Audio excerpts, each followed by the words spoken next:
Қайырлы күн баршаңызға, менің каналыма қош келдіңіздер. Бүгін сіздермен қыстың күні рахаттанып жейтін мына свежий салатты міндетті түрде жасап көріңіздер. Өйткені қуырып отырмайсыздар, жасау жолы оп-оңай. Алдымен парақшама тіркеліп алыңыз. Ең алдымен банка мен крышкаларды стерильдеп аламыз.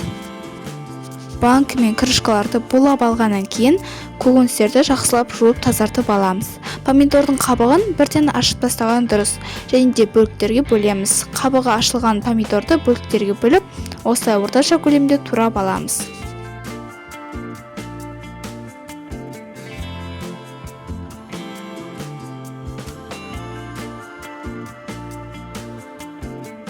Помидорды турап болған соң қиярды да видеодағыдай турап шығамыз.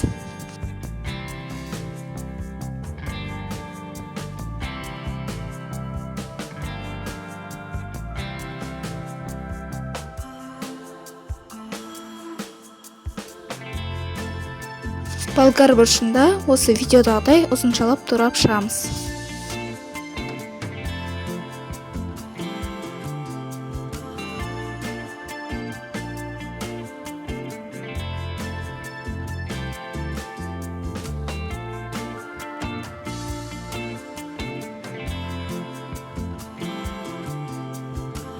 Енді кинза мен чеснокты да видеодағыдай турап шығатын боламыз.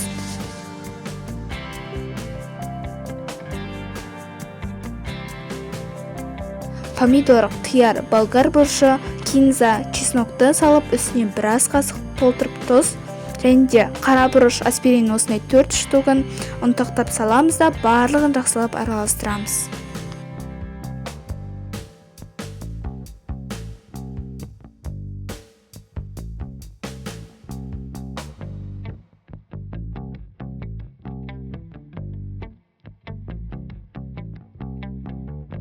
Азғантай 60 грамм сұйық май құямыз, мөлшерін төменге жазамын.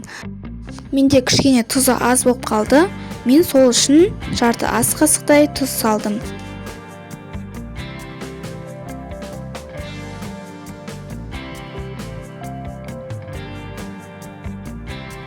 Банкілерді стерильдеп алғаннан кейін осылай тығыздап саламыз.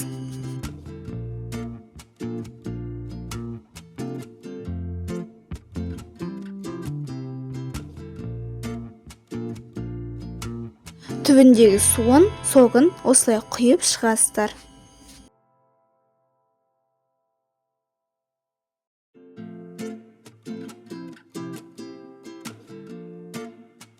Ал енді үлкен кастрөлдің астына майлық қойып, банканы араластыруға үстінен су құйып, осы суда 40 минут толықтай қайнатамыз.